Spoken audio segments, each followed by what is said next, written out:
All right, now it's time for a brief word on progressivism. Now, in order to con- to sorry, in order to understand progressivism, you need to understand the context around it. So we've talked about populism, how that kind of led into progressivism and the Gilded Age. So you understand the sort of economic and social things that are going on. But one very important element is urbanization. I'm going to move myself over so you can see what I have written there. So urbanization and consumerism. Let's talk about urbanization first. At the um, at the turn of the 20th century, for the first time in American history, you have more Americans living in cities than you do in rural areas. So what does that mean? It means you have more people interacting with each other, more different kinds of people interacting with each other, which means you have a whole new list of issues and problems, and you're essentially creating a whole new society. So this here is uh, New York City, Manhattan. This is the Brooklyn Bridge, and this would have been right after the bridge was completed in the early 20th century. Um, so all these people are interacting, creating a whole new list of issues and problems, and that means you have a brand new society. Um, You also have a large population of immigrants. So most Americans are living in cities, and most of those people are immigrants from Ireland, Eastern Europe, different parts of Europe. Um, so people look around and they see these new problems in these urban areas, and they want to do something. They want to reform society. And so some of the problems that they identify are women have no rights, immigrants are poorly treated in factories and in places that they work, racism was rampant, and economic inequality was higher than it had ever been. You know, remember we talked about the Gilded Age, you have the robber barons who were just ultra wealthy, probably less than the 1% of the population controls most of the economy, if not all of it, and the rest of Americans are just sort of left in the dust. So that's still continuing on at the beginning of the 20th century. And so this increased urbanization increases this awareness of these inequalities. And greater number of people were coming together and interacting in ways they'd never done before. And so you have this realization among the middle class, white middle class, that there needs to be reform and that these problems need to be taken care of. So in 1915, there's this guy who you've never heard of named Benjamin DeWitt who labels this period the Progressive Era, uh, which he characterizes by saying that the individual could not hope to compete. This idea that for the first century of America's existence, you had this idea that if you worked hard enough, put your shoulder to the wheel, so to speak, pulled yourself up by the bootstraps. Again, I don't know what that means. You could become successful on your own. And at this time, most people were realizing or beginning to believe that that was make believe, it was a fantasy. So you have this progressive movement, and it's not really a formal movement. There wasn't really a political party that came together and said, we're the Progressive Party. Um, not on a large scale anyway. So progressives in general had a number of reforms that they wanted to correct, and this comes from uh, it's a reaction to the kind of society that you saw with the Bradley Martins. Remember, the Bradley Martins were that family that had that crazy party in the late 19th century. Now, it wasn't so much that they didn't like the rich or extravagant parties, but they believed that a lot of these things that the Bradley Martin types were doing came at the expense of the rest of Americans. So they wanted to make things more free and equal, to eliminate the extravagant culture of the wealthy that many believed came at the expense of everyone else. So it was a reaction among the middle class to the inequalities uh, between the social classes, and it was an attempt to reconcile the social classes, sort of spread out equality, so to speak. Um, and progressivism had a very broad agenda. There were different variations of it, but there were basically a few major goals. And hopefully these come up.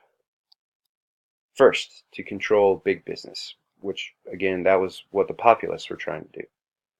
Eliminate poverty, purify politics. They wanted to get rid of the corruption that characterized the Gilded Age. Transform gender relations, make women more independent, give them the vote. Commodify leisure,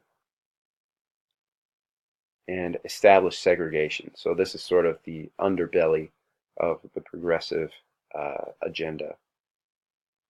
And it was largely a middle class movement. Um, so it was a radical movement in that they believed that other social classes, namely the upper class and the lower class, had to be transformed. The upper class had to be brought down, the lower class had to be brought up. And this also represents a shift in how people viewed personal freedom. So, as we discussed with populism, the United States was no longer an agrarian society, and most people were living in cities. As a result, Americans become enthralled with consumerism. I remember that was the second thing in the last slide. So you have urbanization and consumerism, which are basically fueling progressivism. Consumerism was the right to, it wasn't just, it didn't mean just buying things that you wanted. It meant having financial independence.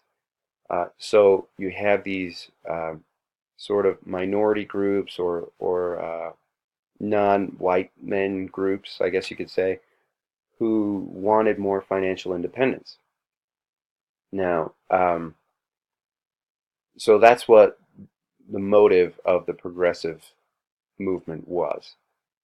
So there's different kinds of progressives, right? There's the feminist movement, which most women who were participating in the progressive movement wanted more financial independence. They wanted to participate in this consumer economy.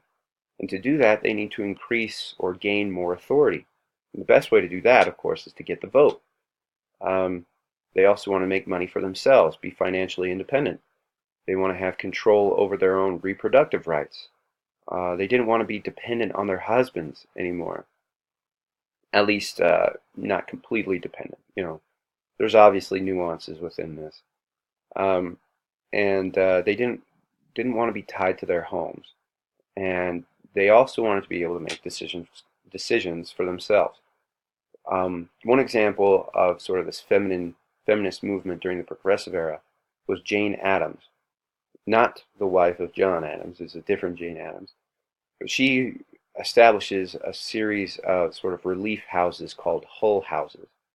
And these were sort of these centers built in very poor areas of urban centers, very poor areas of cities.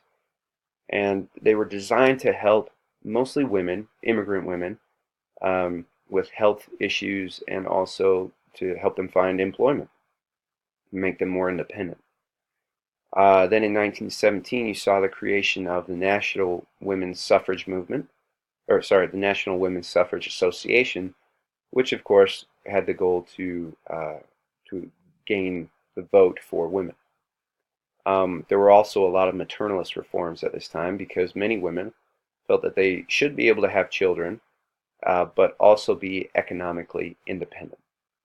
So finally, this feminist movement culminates in 1920 with the passage of the 19th Amendment, which gives women the right to vote. And this was a monumentous event. You basically had roughly half the population were now able to vote. That's a radical change in the political culture of the country. But being able to vote didn't necessarily mean that they were totally free, and of course we'll talk about that throughout the course. There were also different presidents who embodied the progressive era. During this time you had Teddy Roosevelt, Howard Taft, and Woodrow Wilson. And these three kind of embody different elements of the progressive era, with Woodrow Wilson being basically the perfect example of the progressive movement, and you'll see that later on in the lesson. And then progressivism peaks during World War One, which we'll talk about in the next lesson. But World War One was so devastating that people knew something had to be done. Remember, I said progressives looked to change people, change their behaviors. And World War One was a wake-up call. It said we really need to change in order to avoid future conflicts like this. And that's why World War One is frequently labeled as the war to end all wars. It was so devastating at the time. So one example of this is prohibition. Prohibition is a good example of the progressive era because it's a very radical movement. Obviously, it was meant to outlaw liquor sales, which was very crazy. It's a crazy idea at the time. But a lot of people were behind it because they thought that if you eliminated liquor sales, reined in alcohol consumption, there would be less abuse from drunken fathers and husbands. We would have harder workers, and it would improve the economy and overall well-being of the entire country. Now, there's a racial element to this because you have the white middle-class people who, are consider themselves more refined, and then they look at the lower class, which is made up of mostly Eastern Europeans, Irishmen, and women, and African Americans. And they think every time something bad happens, it's because the lower class people are drunk, right? So they look at these lower class people and they say, oh, if they knew how to control themselves like we do, then we wouldn't have these problems. Now, of course, that's all delusional, but there is that racial component to it. The other thing that you should keep in mind about prohibition is that there's a notion out there that it was very unsuccessful, that everyone just kept drinking and it didn't do anything, which is kind of false. Prohibition was actually extremely successful. There were a lot of arrests and a lot of speakeasies that were busted, alcohol sellers that were busted. So it was actually very successful in that context. But anyway, so prohibition is a good example because you have these reformers trying to create change, but they overextend themselves, and obviously prohibition goes away. So progressives tried to do too much essentially, and that's why it didn't really last as a movement. It was basically done by the early 1920s. Now, although progressivism didn't accomplish what it set out to do, it didn't accomplish all of its goals because there's this swing back to conservatism during or what we would call conservatism during the 1920s. But certain elements of it definitely live on. We've seen people throughout the history of the 20th century try to do the same thing that the progressives were doing. So, to summarize progressives, there are just a few key things that you really, really need to know. First off, it was a middle-class white movement that set out to bring down the upper class and raise up the lower class because they wanted to change behaviors. They wanted to control behaviors. And that's really the main element of progressivism. So I hope that helps. And that's progressivism. It's a hard word to say. Progressivism in a nutshell. And I hope you enjoy the lesson.